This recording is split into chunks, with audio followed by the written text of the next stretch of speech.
अडानी अडानी और सिर्फ अडानी। एक बार फिर से अडानी का नाम सुर्खियों में है और सुर्खियों में इस वजह से नहीं है कि उन्होंने कोई नया मुकाम हासिल कर लिया है, बल्कि सुर्खियों में इस वजह से है क्योंकि अब दोबारा से एक दूसरी कंपनी की तरफ से उन पर धोखाधड़ी और शेयर में उलटफेर करने का आरोप लगाया गया। नमस्कार, मैं हूं आपके साथ साइमा और आप देख रहे हैं मौलिक शक्ति न्यूज।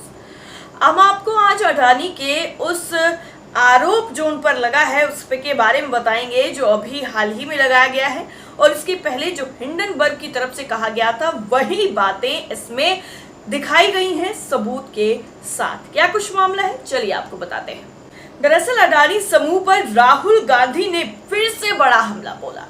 तब हमला बोला जब समूह में कथित गड़बड़ी की रिपोर्ट सामने आई। विपक्षी गठबंधन इंडिया की बैठक को लेकर के राहुल गांधी मुंबई पहुंचे हुए थे और वहीं पर उन्होंने प्रेस कॉन्फ्रेंस की। उन्होंने सरकार पर अडानी समूह की जांच क्यों नहीं कराने का आरोप लगाया। कांग्रेस नेता ने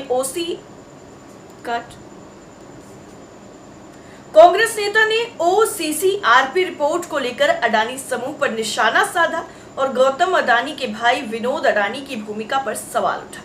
उन्होंने आरोप लगाया कि हिंडनबर्ग रिसर्च के मामले में जो जांच चल रही है उसकी जिस सज्जन ने सेबी में जांच की है वो अडानी के कर्मचारी हैं।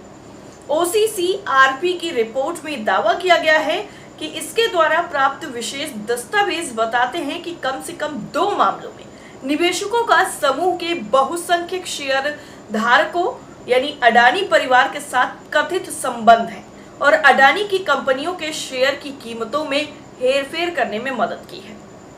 द गार्जियन अखबार ने अपनी उस रिपोर्ट के हवाले से आरोप लगाया है कि उसने विदेश में कुछ ऐसे वित्तीय रिकॉर्ड के दस्तावेज देखे हैं जिसमें इस अरबपति भारतीय परिवार ने गुप्त रूप से खुद की कंपनियों के शेयर खरीदे।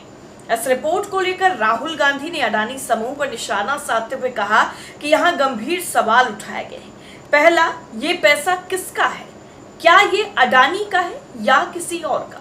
इसमें गौतम अडानी के भाई विनोद के साथ 2 विदेशी नागरिक भी शामिल हैं।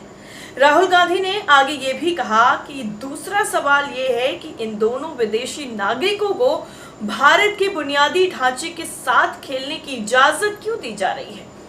राहुल ने अडानी मामले में सेबी की जांच पर सवाल उठाते हुए कहा, सेबी ने इसकी जांच की थी और क्लीन चिट दी थी। जिस आदमी ने क्लीन चिट दी थी वो अब एनडीटीवी में निदेशक है। कांग्रेस नेता ने कहा कि ये एक संस्थागत नेटवर्क की तरह दिखता है जहां भारत की बंदरगाहों और हवाई अड्डों को खरीदने में विदेशी धन लगाया जा रहा है। प्रधानमंत्री नरेंद्र मोदी इस बारे में चुप क्यों है? कोई समस्या क्यों नहीं? सीबीआई और ईडी जैसी कंपनियां इसकी जांच क्यों नहीं कर रही है? ये सवाल राहुल गांधी की तरफ से उठाए। इतना ही नहीं, कांग्रेस नेता राहुल गांधी ने प्रधानमंत्री नरेंद्र मोदी से एक संयुक्त संसदीय समिति की घोषणा करने और मामले की गहन जांच करने को कहा। अडानी मुद्दे पर संयुक्त संसदीय समिति यानी जेपीसी की मांग पर राष्ट्रवादी कांग्रेस पार्टी के प्रमुख शरद पवार की अलग राय के बारे में पूछे जाने पर कांग्रेस नेता राहुल गांधी ने कहा कि इंडिया के भीतर जेपीसी के बारे में कोई मतभेद नहीं है क्योंकि ये राष्ट्रीय महत्व का मुद्दा है। इतना ही नहीं, उन्होंने कहा कि G20 के समय हम दुनिया और व्यवसाय जगत को ये दिखाने की कोशिश कर रहे हैं कि हमारे पास समान अवसर है, हमारे पास कोई भ्रष्टाचार नहीं है। वो सभी देश देख रहे हैं कि अरबों डॉलर कैसे बाहर जा रहे हैं। इससे भारत की छवि को नुकसान पहुंच रहा है। प्रधानमंत्री को इसमें जेपीसी की घोषणा करनी चाहिए। इतना ही नहीं, राहुल गांधी ने आगे कहा कि जिस सज्जन ने सेबी में जांच की है वो अडानी के कर्मचारी हैं।